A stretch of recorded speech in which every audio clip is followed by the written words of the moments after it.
Our first VC raise, 7-8 million, I think. It was an absolute disaster. We went from 40 people to 140 people in like 6 months, and productivity collapsed because... You might not remember, but in 2014, Amazon released the Fire Phone. It was overpriced, underwhelming, and really just lacked apps. They got rid of it in a year, and it cost Amazon nearly $170 million. And then there was case two. In the 1980s, Colgate, the toothpaste brand, they tried selling ready-made meals. Can you imagine a toothpaste company moving into ready meals? And obviously, again, it was a marketing disaster, and again, millions lost. Some products fail so badly, it makes you wonder, did anyone actually ask real people before they launched this? Today's guest on the Founders and Builders podcast is Steve Phillips, and he built Zappi to use data to basically travel in time and predict, hey, before we build this, is somebody going to buy it? Zappi went on to raise around $170 million, and today is used by the likes of Pepsi, McDonald's, and Vodafone to test their ideas before they hit the shelves. Now you might be thinking, wow, I wish I could do that, but you know what, I just don't know how to code, I can't build software. Well, Steve isn't from a tech background, and he shares today exactly how he built Zappi from the ground up. This is Founders and Builders. I'm Joe, and now let's get into it. So let's maybe wind back, if that's all right, to that moment of madness or genius in your garden with that bottle of wine where you came up with the first idea of Zappi. Zappi is a consumer insight platform, and I've always been in consumer insight, been in market research all my career, and that it worked in different countries and with different organizations. And I come back to the UK about 20 years ago and started my first company, and I've had 2 or 3 companies before Zappi, and they're agency companies, right? So they are, you build a client base, you hire staff, you do projects for people, and consumer insights. Companies love consumer insights, and the idea for Zappi was I come up with a new way of doing advertising testing for customers, and people were underwhelmed by it. And I was sitting there in my garden thinking, what is it about the innovation that we do in consumer insights? I mean, it's all about how we ask questions and how we analyze data. And I realized that my revelation was that customers love consumer insights, but what they don't like about it is that it takes too long and costs too much money. Mm-hmm. So I thought, this is a classic agency business, right? It's very crafty, it's full of people. So how could you make it quicker and cheaper? And the obvious answer was automation. Mm-hmm. So then I thought, and this is, you've got to give me some slack here, because this is like 12 years ago. The App Store was new. And I was thinking, oh, maybe I could make an App Store of market research. Mm. So you'd have different types of market research, maybe an ad test or a product test or a brand tracker or something like that. And you'd have an app on your phone and you could click it and you could buy. So that was the initial idea. And then I thought, and this was all in my garden with it. Yeah, I normally say a glass of wine, but by the end of it, it was most of the bottle gone, I think. And I started thinking through the entire structure of the company and what it would do, and it would be the App Store of market research, and we could have different apps from different companies and different methodologies, and I could work with all the big names in the consumer insight space, and give customers choices, etc., and we do that. And the idea was, it was, to begin with, I never thought we would be as good as an agency, but I thought we'd be close. So there was existing at the time was SurveyMonkey, but SurveyMonkey, you had to write your questions, you had to do the analysis. What I wanted to do was give you the agency experience, but through software. Mm-hmm. So everything was designed for you, the report was written for you, the analysis was done for you, all through software. And I remember my initial sort of line was, we'll get you 80% of the way there, but in 5% of the time and for 5% of the cost. Mm-hmm. And take a project that up until then cost $20,000 and took 4 weeks, and make it $2,000 in 4 hours. So that was what I set out to do, mm-hmm. Over those glasses of wine. And then it really was one of those 1% inspiration, 99% perspiration, because it took bloody ages to get the thing ready. So, and for someone that maybe isn't from a market research or consumer insights background, Why are these insights companies so important, and how does it shape the kind of world that's built around us? Yeah. So if you think about any large company, so if they're creating, I mean, we do a lot of work in advertising, a lot of work in product. So what do companies do? Right? They build things and then they sell those things. So if you think about if you're I don't know Cadbury's, and you're coming up with a new chocolate bar, Hmm. right? So you're developing a new chocolate bar, and then you're going to develop some advertising. If you build a chocolate bar and think, oh, I think customers are going to like this, consumers are going to like this, I'll put it in the market, it'll be fine. You're taking a big risk. Hmm. It's a big risk, right? You're retooling the factory, you're coming up with a new recipe, you're buying new ingredients, and you build these chocolate bars. And then if no one buys them, you're in real problem. Whereas if you test them in advance with a consumer insight company, if you say, right, I'm thinking of this, can I don't know, a chicken flavored chocolate bar. I'll go out and well, that's why I'm you not do betting the consumer company insight on that. So you go out and you test it, and you find there's a niche audience who have been waiting for chicken flavored chocolate bars for years. And how big is that audience? How much will they pay? And then you go, okay, so great. I think there's a market proposition there. I'll make a prototype, test it with people, see if it's the right flavored chicken. Maybe they want smoky chicken chocolate. This is getting worse, dude. Sorry. I'm vegetarian as well. I don't know why I'm going this way. Um, so you want the insight all the way along the pre-production process, because the production process is so expensive. Mm-hmm. Very similar with advertising. So if you create an ad and your ad agency goes off to Bermuda with 37 models and lots of equipment and does this ad, and no one likes the ad, you've just wasted a lot of money producing it, but an awful lot of money putting it on TV. Well, why not check first? Why not make sure that people like it, the target audience that you think will like it will like it. Mm-hmm. It's an ad targeting young men. Well, let's make sure we talk to young men in advance and say, do you like this idea? Is this type of approach good for you? So in many ways, it's significant risk mitigation. I think that's sort of the primary purpose. And then, of course, particularly with our system, but with others, you've got a lot of data about customers, consumers. And so you can start asking the data questions. So you can say, what do people like about chocolate bars, or what do people like about advertising? And that can inspire you to create better ideas, new ideas. So it's not just helping to optimize and validate ideas, but also inspire ideas at the beginning. So it's really in that pre-launch phase. You want to make as smart decisions as possible with whatever you're about to launch. And so you came at the problem with this kind of deep, let's say, domain expertise, but you didn't necessarily know, at least from what I read online, like how you would go about building that. How do we automate this, get 5% of the cost, 5% of the time? What came next? Yeah, so I'm deeply untechnical, right? So I mean, I could use a computer, but I wasn't particularly good at that. So I knew I needed a partner. So I had the idea, the business idea, and I had the domain knowledge and the client connections and all that sort of stuff to get it off the ground. But I didn't know how to build software at all, literally nothing. So I went through probably 4 partners before I found the one I wanted to work with.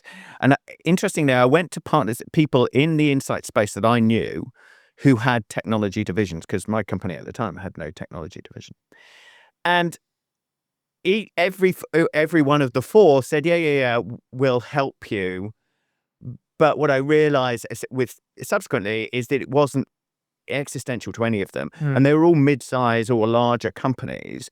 And this was going to be a little experiment off the side, and a little experiment off the side that frankly they didn't own.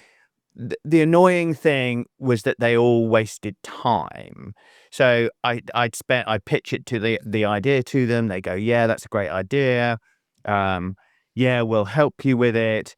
And then I'd have another meeting with them a month later, and they'd say, yeah, we'll help you with it. Our dev team is a bit stacked at the moment. Maybe in a month's time, let's have another catch up. You'd have another catch up in a month's time. They'd be, yeah, what about another month's time? after about 6 months, you go, okay, this is not going to work, is it? And they A lot pull of out. push from you, no pull from them. Exactly, exactly. So I mean, it was the last one that I thought was would really work, and their board decided not to do it at the last minute. The CEO and founder actually really wanted to do it with me, but the board didn't. So that was getting difficult. And then just networking. Someone introduced me to this small company. They were all computer scientists. It was a software company, but it was developing stuff in our space. So they knew some of what I wanted to do. And anyway, that turned out to be a match made in heaven. So I remember meeting this guy in the bar in some pub somewhere in Soho, pitching him the idea, and it was like, yes, great, let's do it together, let's do it. We'll start tomorrow. And they had a business, but it was small, and they were doing and it was a hard business. So I gave them some equity in Zappi. They started building it for me, and we ended up merging the companies. In the end, we ended up merging. So the CEO of that company became the CTO of Zappi. But the great thing about that is that it ended up being a company with deep domain knowledge and deep technical knowledge, because you had in essence you had two founders, one with domain and one with tech, and I think that's a really strong combination. But how was that experience firsthand for you? Because you probably never built an engineering team before. You might not have even spoke to engineers before. What were the kind of expectations versus reality of those first, let's say, 100 days? Well, bear in mind it was a slow burn, because they started off working with me and then we merged. So I didn't have an engineering team until we merged, because it was in another company. I did spend a lot of time with them. I sent myself on a code in a day course so I could learn coding. Obviously, This is before ChatGPT. What were you doing? Writing code? I was only for a day. But we were talking before. One of the things about being an entrepreneur is you're always interested in learning, or at least all the entrepreneurs I know are. And so it was just fascinating for me.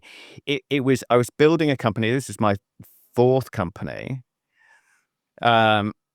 But it was a company in a space I knew really well, but doing something completely different. So it was fascinatingly new and comfortably normal in some sense. So it was just a really interesting journey to go on. And early on, you'll have made some decisions that maybe shaped the foundation of what Zappi became. I'd love to go into some of those decisions. So what would you say are the 10% of decisions that you made early on, you and the team, that turned out to create, let's say, 90% of the value? The things that we did early that were really, really good is probably just go off my initial gut, which was, let's create something relatively basic, like a basic product concept test, basic ad test, a little app to help you, rank order 10 items. Interestingly, that have stood the test of time and are still making us a lot of money.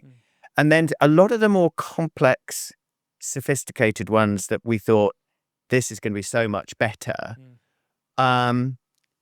were less useful. There's something really interesting about moving from a craft business to a scale business. So consumer insight, market research has always been a craft industry. Software is not. Of course, there is software and there's software companies, but it's in essence, you have a researcher who wants to reinvent something every time because that's their job. Right? They get paid for their expertise and making sure that this is customized for the client, not just customized for the client, but customized for the client on that occasion. So the industry is full of complexity, handled by individuals, and loves that complexity. Just adores it. And people and agencies will make a whole career out of being in that niche, the niche of the niche. Absolutely.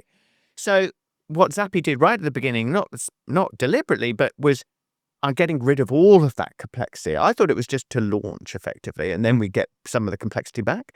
But actually what you realize is the complexity was was not really what clients wanted in the first place anyway.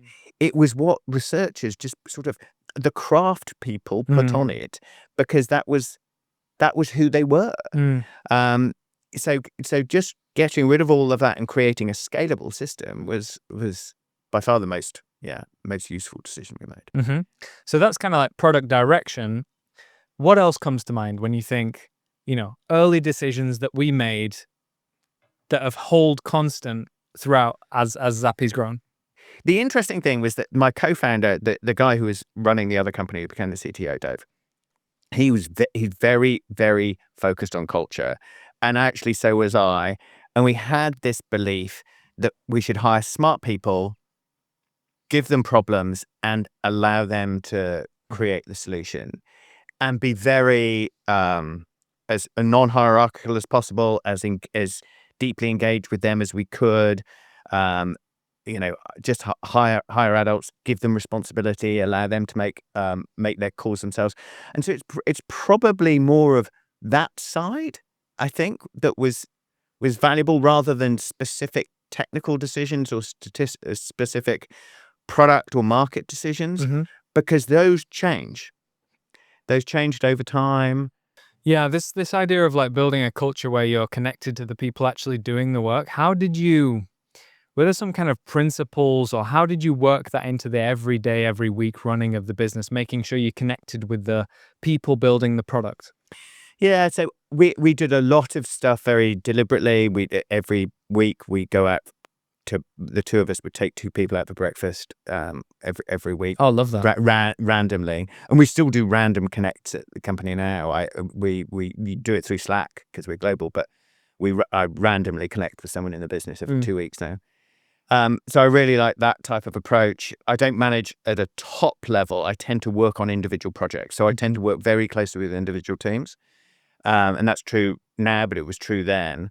So and the team will vary, but I tend to be part of a product team, working directly with the senior people and the junior people on a particular product or on a particular issue. So both of us were very, there are multiple other founders in his business, that business that we merged with. And they're all similar sort of personalities. They like rolling their sleeves up and getting into the weeds. Again, I think that's probably an entrepreneurial trait. It's not like you want to be a corporate manager with people who report to you, who report to you, who report to you. I mean, it's just that world sort of dull. You want to get your hands dirty and build things, right? Yeah. And from reading between the lines, what I can hear that your kind of superpower was early on in Zappi's journey was that kind of proximity to the client. You didn't quite know how to get them what they needed, but you knew what they needed. How did you cultivate that conviction? Well, you stay close to clients, don't you? You stay close to clients in the market. I think sometimes you also have to have a vision and lead that is a vision that some clients wouldn't necessarily communicate to you. But because you understand the market innately, you can say, I think it's going to go in this direction. In 2 years' time, it will be here. Yeah. It's not necessarily what a consumer or a client would articulate, but is something you can build out of what they're saying. What are they frustrated with now? So I could create an automation company because I knew they were frustrated by how long it took. A typical company might say, okay, I'll put more people on the project. That'll make it go quicker. Yeah. But the client may even ask for more people. That's exactly right. And so sometimes you have to take a leap out of beyond what they're saying, but having understood it deeply and understood their world. Yeah. How do you, because you pivoted, pretty intentionally from a services business where you scale with people to a product business. What were the kind of, we've talked about this before, but I'd love you to articulate like how you thought about why you did that. You talk about margins, you talk about scalability, build it once, sell it 1,000 times. Could you just give us this kind of 101 primer of building a services business versus a product company? Yeah, sure. Services businesses are actually really nice. They're really fun, really interesting, particularly in the consumer insight space, full of very smart people who really like knotty client problems and brainstorming around those client problems. And so they're interesting, fun businesses to work in. They're shit businesses to run. To own. the margins are often poor. The predictability of the revenue is really bad. From month to month, you get a big project in, and you're doing great, and then you forget to do some sales, and then the big project ends, and suddenly you've got no work on. Yeah. So they're really awful businesses to run, in my view.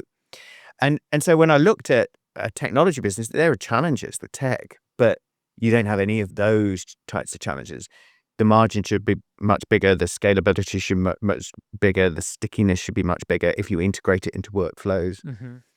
So, and the valuation for those reasons. Yeah, unpack the valuations though, because this is a point that I wasn't so familiar with before. So my last company, I sold, and I sold it on an EBIT multiple, like I can't remember, 5 or 6 EBIT.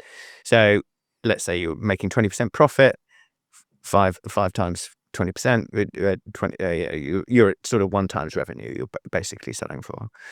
But then technology companies tend to go on a similar sort of multiple, like 5 or 6, but times revenue. It's just a very, very different proposition. And they do that because they're scalable. Because I talk to our board at the moment.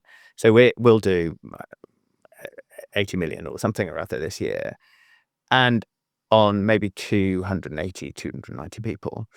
And I said, okay, I would like to double the revenue with 0 increase in number of people, which should absolutely be possible. That's absolutely possible. But in a services business, you'd have to double the number of people, right? And that's why it's just less valuable. As I said, I mean, so there are good things and bad things about both models. And obviously, a tech company is very difficult to make profitable in the first few years because you're building so much. Super quick one from me. Every week we ask our listeners on the Founders and Builders podcast, what is one tool or one product that they couldn't live without? And this week, it's Riverside. If you've ever recorded a podcast or any remote content, you've probably already used Riverside, and it's super powerful. You can do full production work, screen shares, you can live stream with guests, and even generate shorts and snippets from your episodes right within the platform. We used it a couple of episodes ago with Pinstripe Chris, and the whole process was so seamless. So if you'd like to check out Riverside, look at the link in the show notes down below. But for now, let's get back into the episode. What's your take on, obviously AI agents are all the rage at the moment. In theory, an agent can act fully autonomously. You give it its job description, it can access tools, data, it can be a proxy of a person. Do you think all services companies will become product companies, or what do you think, why would a services business still exist? Yeah, I mean, we're very focused on, the company we merged with was an AI native company, and that was 12 years ago. Obviously, the form of AI has changed, but we're very advanced in terms of the use of and development of agentic systems. We've been thinking about this a lot. We now have an agentic system which basically mirrors the client's team. So we'll have an agent whose job is to look at particular global consumer insight, one that's looking at product consumer insight, but also one that's looking at marketing, and the one that's looking at competitive intelligence. So you can have a mirrored system which will make your individual people much, much more productive. I mean, you'll still need people, but they'll be significantly more productive. And so, of course, you will need fewer people, but you will hopefully grow faster. So what does that mean for agencies? I think you will have some very, very high-end boutique, very smart people on very strategic projects. But you won't have a business. If your business is doing bread and butter work all the time, which has been a nice business for a while, that bread and butter work is going to just go. What is bread and butter in the space of insights? What does that mean? It's your basic testing. So some of it is the stuff that we have, since Zappi's launch, we've taken a lot of that away from. For my old company, we used to do focus groups a lot. When you do 4 focus groups, and it was partly because it was so quick to set up, unlike a quantitative study, which might take 4 weeks, we could get your groups done in a couple of weeks. So you could get fast turnaround. But a lot of those projects are gone now because we can do something better in 4 hours.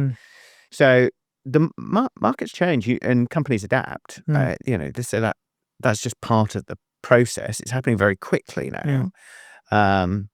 But yeah. So it'll be a continuous swirl at least for 5 years before, or 5 or 10 years before we know what this new economy is going to look like. But it is definitely going to be a new economy. Yeah, it's fascinating. Just recently, I was reading about a company called Listen Labs, early stage company. I think just gone through a quite a significant raise of early funding from some VCs. I believe based in Germany. Yeah. By a young, pretty technical founding team, and their whole thing is bringing like qualitative research at quantitative scale through voice. And what that means is that, anyone that fits that kind of stratified profile of who your target audience is, you can give them the ability to kind of complete this research in their own time, speaking to a voice agent, which can adapt to their circumstances. What's your take on this, having spent so much time in the industry? Yeah, I know. I think they might have rebranded as Listen Lab. So and they're an interesting company. There are a few other companies doing similar things. There's a lot of work that people are doing, including us, on things like synthetic. So having synthetic respondents instead of real people will have a persona type synthetic model of a person built on other people. There's a lot of, as in any industry, there's just a lot of different ideas floating around, and that's wonderful. Yeah. And some of these companies are going to become very big, and some of them are going to go bust, and there'll be a few in between. But yeah, no, it's an exciting time. I really like what listeners are doing. I think it's really interesting. It's a great time. So, Steve, same question that I asked before, but the opposite. So, what are the 10% of decisions that you made growing Zappi and building the company that actually caused 90% of the pain? I'm glad you focused it on pain, because it's an easier question to ask. So sometimes I get asked the question, what decisions do you regret? And actually, I don't think I regret decisions, because you learn from them. So there were ones that, with hindsight, you go, I shouldn't have done that, but you don't have hindsight at the time. You make decisions as you go. So we had an early strategic investor, who was wonderful for 3 or 4 years, and then they realized we were existential. They basically said to us, we either buy you or copy you. We didn't want to be bought by them. And they copied us, and in a slightly underhand way. And so in some ways I could regret that, but actually they were a great partner for 4 years. So there were things that we did. So I talked about the complexity earlier. So I remember our salespeople, we had a couple of salespeople early on, and they would go around to clients and say, look, we'll automate something for you. And so we used to create custom code for clients, and it was a disaster, because you just create more and more technical debt. You've got more and more sort of spikes coming off your platform that need to be kept up to date. And then we realized how bad it was as a decision, and said, right, we are never again writing in code for an individual client. It has to be scalable code that we can use across clients. So that was something that we learned. Could we have learned it quicker? Yes, probably. But we wouldn't have known that it was a problem unless you'd actually gone through it yourself. I mean, I suppose so. Some of these things, it would have been great if you knew, but most of the time you're just learning as you go. So, and that's okay. That's fine. It's got to be hard in those earlier days to say no to revenue, though. Yeah, it's really hard. Really hard. I mean, that's why we did it, right? And you underestimate the complexity of it. So we'd sell these things for, I don't know, 20 grand, and then spend 200 grand in terms of people's time building them, and then they wouldn't make you any money. And you'd realize what does make you money, and then you focus on that. So it's, that to me is just the process of building a business. You have to make mistakes in order to hone your product market fit. So I wouldn't say I regret any of them, but there are a bunch of them I wish. Probably time. I mean, it's, what people always say about hiring people, be slow to hire, quick to fire. And actually, that's probably the one thing that we could have done quicker, which is recognize those mistakes and stop them earlier. But that's also easy to say. We're probably still making them. So You made this, really intentional decision as you built Zappi to go from, let's say, a self-funded or bootstrap company into taking on pretty significant growth capital from some PE firms. Can you tell us about that journey and how you thought about the fundraise for Zappi? So we've done 2 or 3 VC rounds. We've got 2 VCs on our cap table and 1 PE round. Right at the beginning, when we merged with this other company, they came from, Dave and the other co-founders came from this tech world where raising capital was a natural part of the process, right? Building software, it's like building a factory. You're spending amount of time building something before you're monetizing it. So of course, it's a normal thing. And, the Silicon Valley TV show was on and everyone was talking about. Oh, I love that show. Yeah, it's such a great show. Whereas I came from market research, which is a people-based business, and no one ever raised money really in that space. You sold your company, but you didn't raise money because clients paid you money to do a job, and if you did it well and made some profit, you hire another person, and that's how you built the company, right? Yep. You didn't really raise money to do it. It's an odd thing to do. So my background was not raising. Their background was raising, and I thought, well, I'm now a technology company, so we should raise. That's sort of what we did. So we had a belief that we were going in the right direction. Lots of other companies would follow, and we had to get there quicker. Mm-hmm. And getting there quicker meant hiring more developers so we could write the code, so we could create the systems that we wanted to create. And so the obvious way of doing that, of moving faster, was in theory, raising money. Mm. So our first VC raise, primary, was 7-8 million, I think. And it was an absolute disaster. I mean, it was an absolute disaster. So we went from 40 people to 140 people in like 6 months. Because that's so much money. And productivity. 100 developers, or you hired across? Yeah, more developers than salespeople, but yeah, probably not 100 developers in the end. But out of the 140, probably 70 or 80 within the development function. You were coming for Facebook. Yeah. And so we hired all these people, and productivity collapsed because everyone who was developing stuff had to train the new people. In fact, I remember one of my business partners came in. He lived in the Cotswolds, and he came into the office once during that period of time. He hadn't been in for a while, and he went up to someone he didn't recognize and said, "Oh, it's good to meet you, and what do you do?" And she said, "Oh, I'm training the new people." It was like, oh, fuck. She'd been there. It's like a pyramid scheme of onboarding. Yeah, really.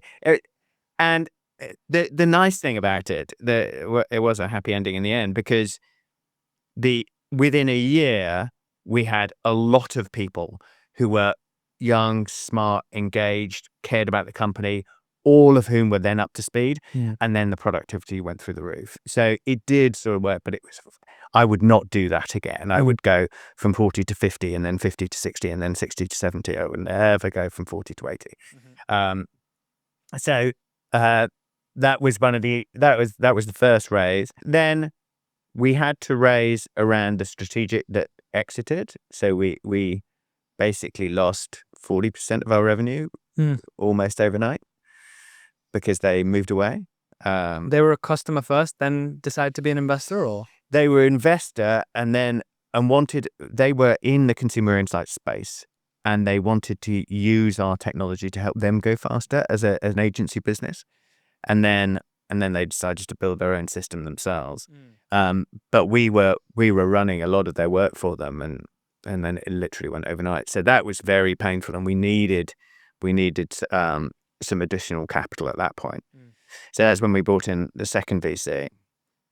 And then with the PE, and the truth is, one of our VCs was getting towards the end of their fund. And once you're on that treadmill,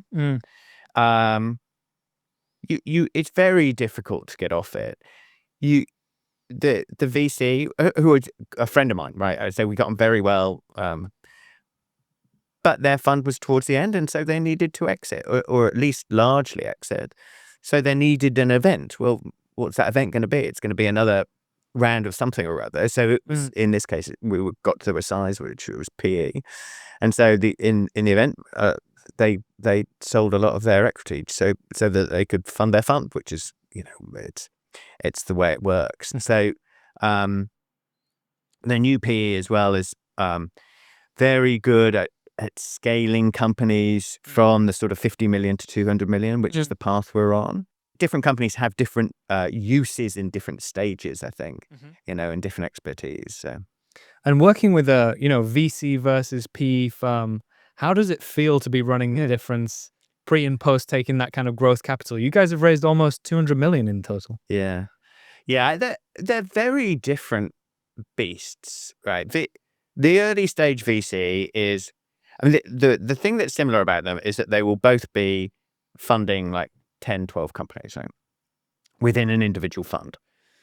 And but the early stage VC is thinking, I know 4 of these are going to go bankrupt. I know 3 or 4 will make me 1x my money. I know 1 will make me 10x my money, and then I've got 2 or 3 in between 1 and 10x.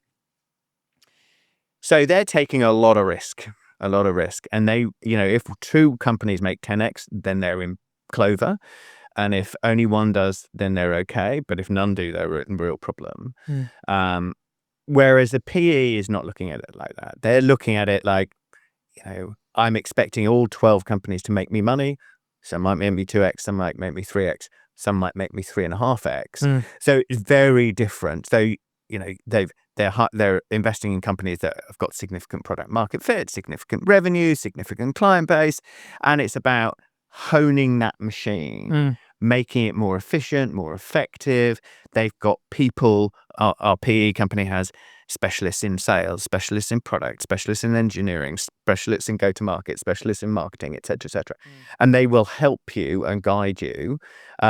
They don't take over. Well, certainly ours don't. And they're a great partner, but they're much more hands-on. Whereas the initial VC really is buying into a dream of some form, a little bit of product market fit, unless it's pre-revenue, which I don't. There are VCs that do that, but that's unusual.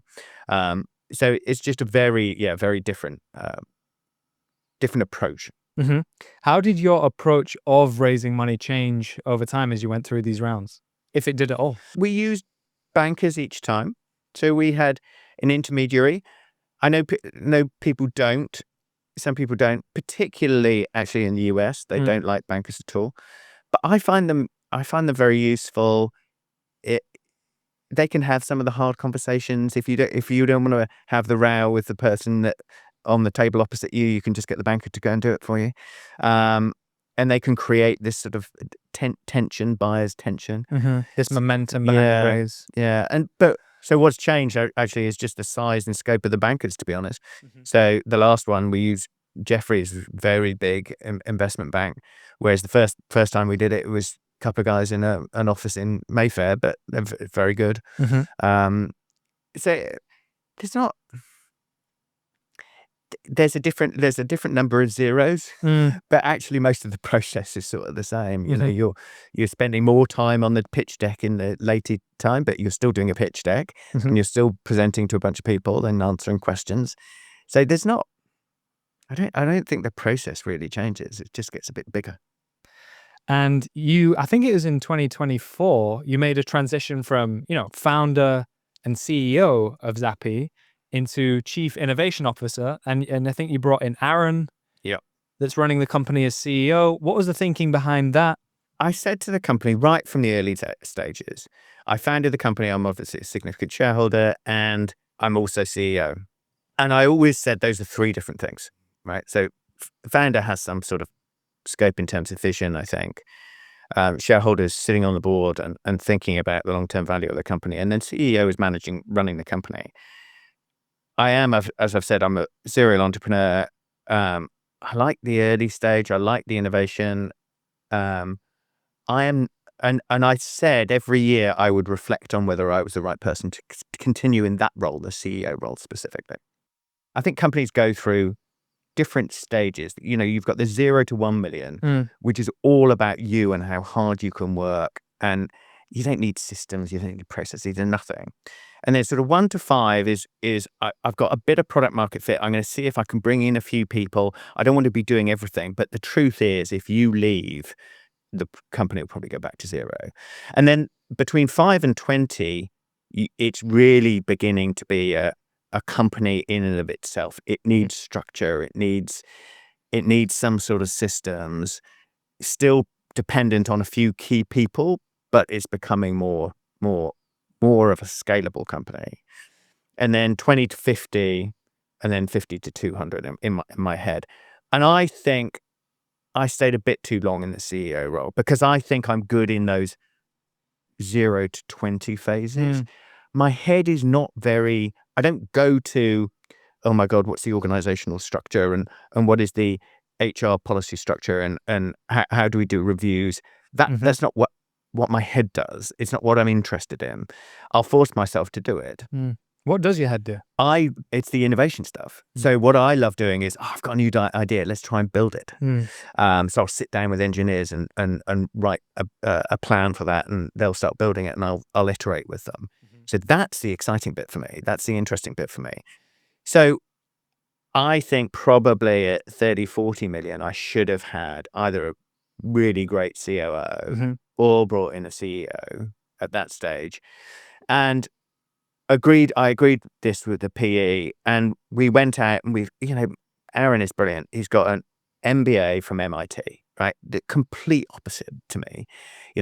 He very structured, very strategic, thinks about systems and processes and optimization and consequences, maximization, all of that really great stuff. And so I'm back to doing what I really like doing, which is just having no one reporting to me, and working with the engineering teams to build what I hope will be the great product that pushes Zappi forward in the next 2 to 5 years. And I hope what this episode helps to kind of dispel is this idea. And I think I've spoken to quite a few people that have started companies that have come from a place of, well, I'm not a business person. Well, I'm not a founding engineer. I've never built a product. Can I build a business? What would you say to people that probably have asked you that question? Well, yeah, I mean, so my wife says to me, never hire yourself. And that, I have skills. I am good at some things, but I'm also bad at some things. And being an entrepreneur is about learning what those are, and then finding someone else who can complement the skills you have with skills that they have. So I'm a big fan of having. I've quite often had business partners or co-founders. Sometimes I have, sometimes I haven't. But if you need a particular skill, go and find a person with that. I mean, I was talking to someone recently, young kid who was thinking about starting a business, and I said, go on to Y Combinator because they have a function that said find a co-founder. You won't know everything. You will know something. You'll have a great idea, and so go and find your team because that's the way you build a business. Okay, here's a slightly different one for you, Steve. If it's all right, humor me. Where does your drive come from? And if I can, not the polished answer, the real answer. We have a phrase that I came up with at Zappi and talking about our values. I use the term restless ambition, and I think I do have some form of restless ambition. Where does it come from? It's probably something in my childhood. It's probably, I grew up in Hereford, which is if you don't know, it's a small market town near Wales, and there are some very nice, pretty things around Hereford. But it's very cute. It's very cute, but fuck me, did I want to get out when I was 14? I mean, really, it was just like deathly.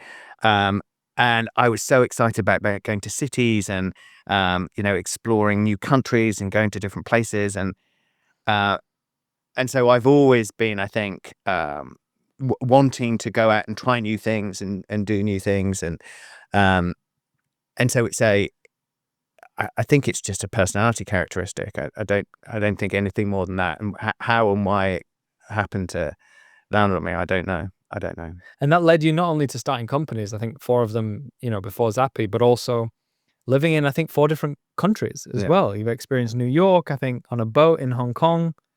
Yeah, I lived in Jakarta for a couple of years, lived in Seoul for a couple of months, I think. Oh, nice. Me too. Wow. Where in Seoul?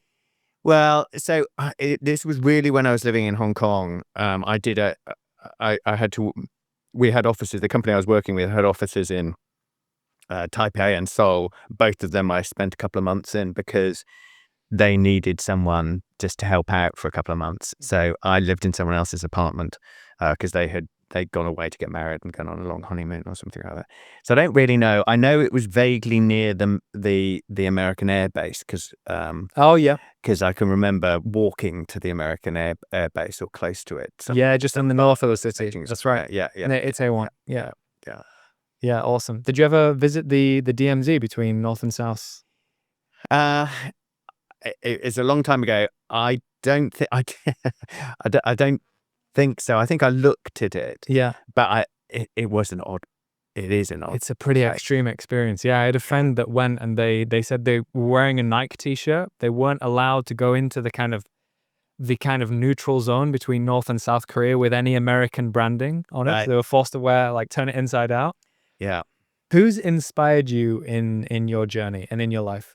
Lots of people. I wouldn't say one, and a whole host of people. So an old boss of mine who was my boss in Hong Kong, Adrian Chador, he was very inspirational in terms of you can try and build your new company on your own. You can go out on your own.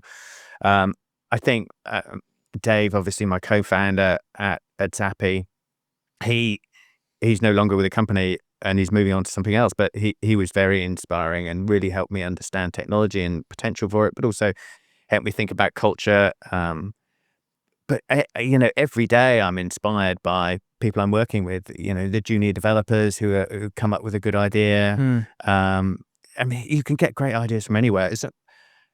And that can be very inspiring in and of itself. But I think one of the things you have to do is continuously try and make the environment open so that people, I can be working with a 22-year-old who'll go, yes, I am able to give you my idea. And that idea is often really good.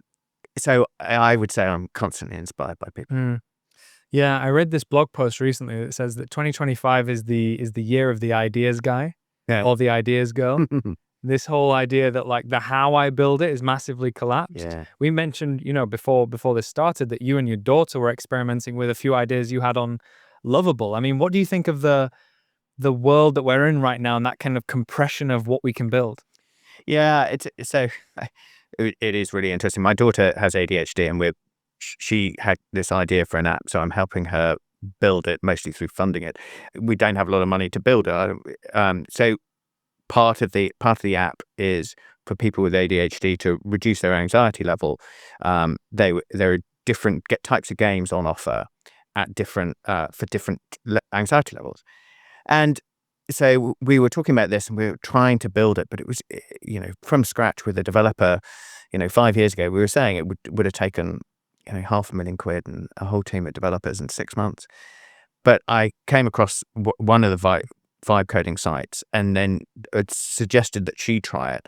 And she actually looked around and got on Lovable, and she's never coded in her life. And she built 36 games in 2 days, which is just extraordinary. And fully functioning games. And 36 different ones. Yeah. That world, the world where, and you look at Google and Microsoft are laying off developers, right? You have huge advances in the ability of LLMs to write good code, sometimes great code, but certainly good code. And I think what the consequence of that will actually not necessarily be fewer developers, but will be an awful lot more software. So a lot more products and services can be automated, will be automated. And you think of the cost comparison. So I was thinking about a little app for skiing, like Waze or something for skiing. Again, 5 years ago, it would cost you £500,000 to build that. So you're not going to do it because you might you might get £20,000 a year in terms of revenues from it. Yeah. And that's just the monetary cost. That's not even the opportunity cost of actually testing it with skiers. Yeah. Whereas now you could probably build it for under 10 grand. So that means you can build a lot more apps which are a lot more personalized or customized to individual, groups and people. So there'll be a huge proliferation of these types of software services. So it's just going to be a very interesting world, and lots of people will do very well, and lots of people won't, and it will be very. I think, and like any industrial revolution or any sort of business revolution, like the industrial revolution, like the computer revolution, it will be hugely dislocating.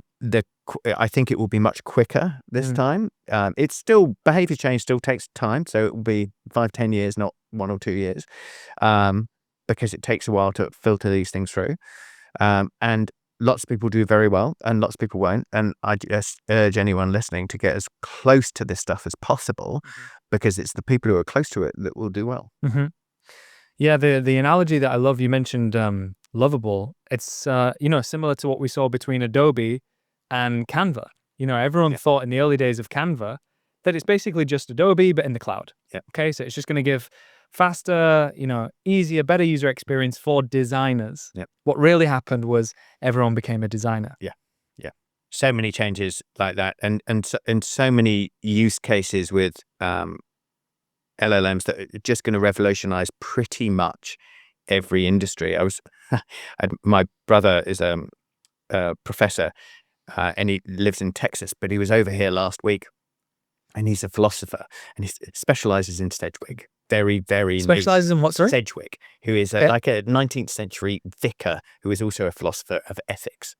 Weird tangent.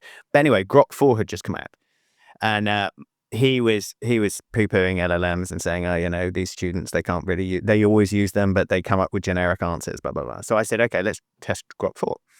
So I said, write a hard degree level question about Sedgwick, really niche, right? So he did, and it came up with an essay. And he looked at it and went, it's not very good. It's a poor grad student. See, these LLMs aren't very good. I told you. So I said, okay, put your feedback back into it and ask it again. So he fed back in the same way you'd write to an essay, fed back, and then it came up with an essay, a new essay, which was so much better, and quoted him. So he was delighted. So that was it. It was no better. I feel just flattering. But so to write, and he was still saying, but it's not perfect. I'm like, but 2.5 years ago you couldn't get anything, and now you can get a good degree level philosophy paper out of it. That's a staggering change. One thing that I've been really excited around and playing with recently is these kind of like text image or video models. I mean, you being in the creative space, consumer insights, even an 8-second, I think that's the limit at the minute for the rendering of VO3. But the quality of the... I mean, so particularly in advertising and innovation, we used to do testing, right? We test and now because we've got the data, we can create. So we've got a huge data platform with lots of understanding about how people react to things. So we now have agents that are creating new product ideas. So we have clients who want to create a new beer brand for young men in Texas. We know young men, we know what they're like in Texas. We know what types of beer they like. We know what types of advertising they like. And we can use an LLM on top of that data to create a new product. We can also increasingly use it to create a new advertising campaign, and there have been multiple ad campaigns built by AIs recently, and we've tested them, and lots of people in the industry hate them, but actually they test pretty well. Consumers like them, and quite often can't tell that they're by AI. So you have a world where the advertising industry is going to be utterly transformed in the next couple of years. The innovation system that companies use is going to be utterly transformed in the next couple of years. And I think I'm very hopeful that Zappi is in exactly the right place because we have the data that can inform the LLM of what it should be creating and what it should be optimizing. So again, it's just such a it's such a disruption for these processes and these companies, and the ones that do well will be the ones that adapt to that really quickly. And this point around the moat of Zappi, some investors call it the golden data set. Yeah. Right, that the power lies within the data. It's not necessarily the scale; it's the quality, the fidelity of each. Yeah. I've been saying to our board, we need to move from a SaaS company to a DaaS company. So move from software as a service to data as a service. Partly because, as we were talking about, the software itself is too easy to create now. But I don't know. It took us really probably 2 years to build a platform that you could probably build in 2 months now. So you're not going to win just by having really nice software, because that will become more and more ubiquitous. What you'll win on in the future is having better and better data that can power these models, power the AIs, and then obviously integrate it into workflows. That's still a huge job to get done, particularly at large organizations. You've got to change behavior, and that's hard. Yeah, I think just final point on the kind of business of data as a service versus SaaS. I think one, common when I'm talking to guests is everyone's thinking about what these models are capable of, right? What's the new version of 4.0 versus 0.3 versus you name what flavor of LLM. But still, then I speak with people at larger enterprises, and they're struggling to get their data in order to even be able to report accurately a metric. You must have, as you're building Zappi, seen that kind of full scale of... Yeah, I mean, the large companies, almost all of our clients are large companies. And it was really interesting. When AI came out, they started off very much, unlike other revolutions, I think, very much being little fires in little departments. So someone in this department would decide that they would play around with an LLM and try and come up with a way of using AI. So you'd have all of these little fires happening at a low level, and the senior management going, "Oh my God, what's this new AI thing? I don't understand. Harvard Business Review, please tell me what I should be doing," sort of thing. And now the hierarchy are beginning to try and take ownership of it, but the people getting involved very early on are the legal department and the data security department and the IT department. And actually, they naturally slow things down, right? So a lot of those experiments are dwindling, and then they're trying to become more strategic. But that process is slowing things down, slowing adoption in large companies. It's very hard when you're, when it's threatening jobs and it's threatening departments, and so they're finding it difficult. No one really understands how to use it, where the data goes. When their budgets are based on how many people are in their team. Exactly. So they are coming to grips with it, slowly but surely. And we have some clients that are, I think, very advanced, but we also have some clients who are, just very, very fearful. What haven't we talked about that you think we should have talked about? What I'm most excited about. So I think there's lots of things to be worried about, but what I'm most excited about is, as an entrepreneur, is entrepreneurialism in this day and age. And my daughter being able to build an app for next to nothing, and you're going to have, so my son and daughter are 21, 22. So that cohort of people coming out, being digital natives, really understanding these systems, using models all the time naturally, I think there will be just an explosion of an entrepreneurialism. I think there will be an explosion of because you can do it now. I mean, you don't need 30 developers. You don't need $2 million. You can just create companies very quickly and experiment and try and pivot. So I think it would just be, for entrepreneurs, for founders and builders, I think it was just an enormously exciting time. And final question from me, Steve. If we fast forward, let's say 30 years into the future, and you and I are sat next to each other, let's say on the proverbial rocking chair, and we look up and imagine you could see past the London fog and you could see the stars, and I turn to you and I say, "Steve, what was it all for?"